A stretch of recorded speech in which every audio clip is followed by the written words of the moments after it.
Okay, folks, you see a lot of people do this. They're shooting their gun and they attempt to do, or they do this fancy little thing where they catch their brass like that. I'm no good at it because first time I've ever tried it. The problem with doing that when you're out at the range practicing and stuff is you're going to end up doing that under a stressful situation. You're going to have this shit show of stuff going on, and trust me, I've seen it. I've watched guys, we get out hunting, the first shot doesn't go well.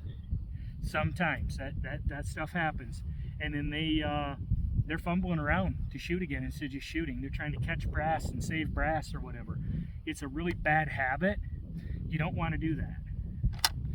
I'm going to show you what you do instead, but there's a big mistake that a lot of people make on this too. Just throw this piece of fired brass in there.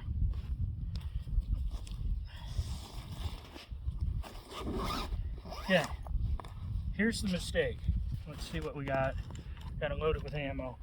They have a 22. Good for practice, guys. Real good. It's 22 ammo. Okay, but they have a semi-automatic 22. And load this up. We're going to shoot it a little bit because it is fun. They have a semi-automatic 22, but their hunting rifle is a bolt-action rifle, like that 243 you see sitting right there. So they go out and they practice with this. And then they do that silly stuff when they're target practicing at the range, where they're trying to catch their brass and look all slick on camera and stuff. Okay? And of course, this is fun, you know. We take it and we go.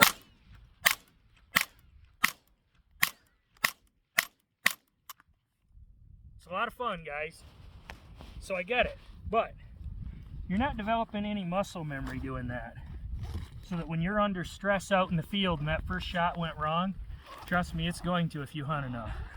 They're not always going to be perfect. That's our goal, but it's not. So what you need is a 22 that is just like your hunting rifle. It needs to be bolt action. If your hunting rifle is bolt action, obviously if you're hunting with a semi-auto, go ahead and use the 1022.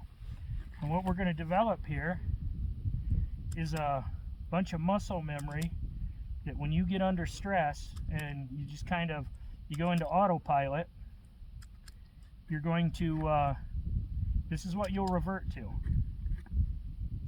And like doing this with a centerfire rifle, obviously, like you can't wear a barrel out on a 22 rimfire. Centerfire rifle, you can burn the barrel up pretty fast, even if you were doing this with a 223. So get my ears down. So now it's important when you're doing this that the shots are aimed. Don't be jerking the trigger trying to do the shots fast. Otherwise, that's what'll happen in the field too. You want a good, carefully aimed shot. Okay, so we get ready and then we work the bolt. But make sure the shot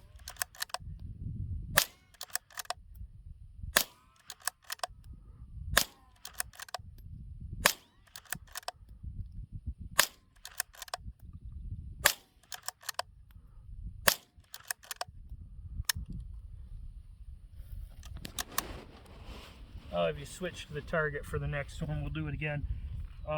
Make sure your shots, guys, are very carefully aimed, and then you rack the bolt fast. Now, little 22, you don't have to worry.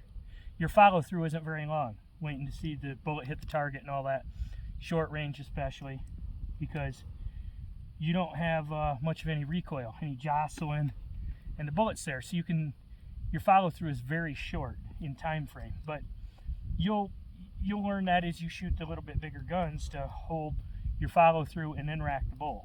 But what you're developing is all that muscle memory to just get that bolt running. And then when you get out in the field and you have that, bad situation where your first round doesn't go good, you're just going to run the bolt. You're not even going to think about it. And then you'll get an opportunity for a second shot, hopefully, before it, gets out of sight and where you can't get that shot.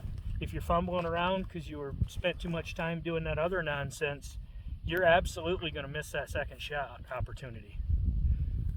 Okay, you want to swing to the target so they can see that I'm actually aiming at something and being careful with the shooting.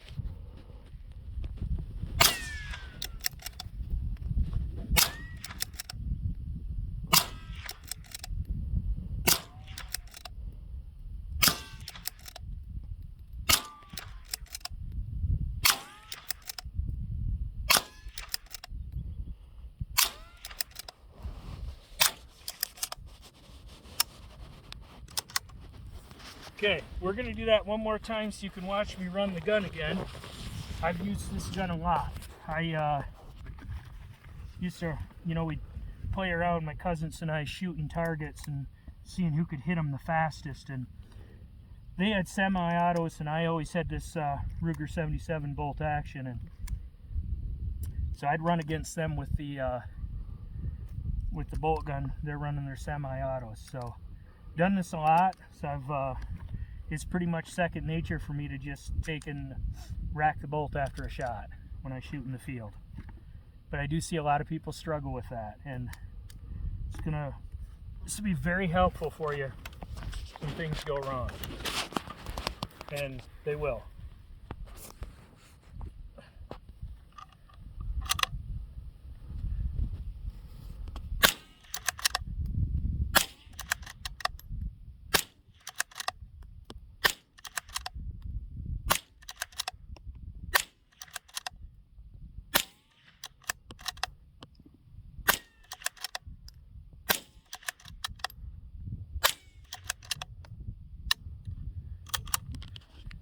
Remember too, when you're running this, because that 22 is going to be shorter, the action is, than anything else you got.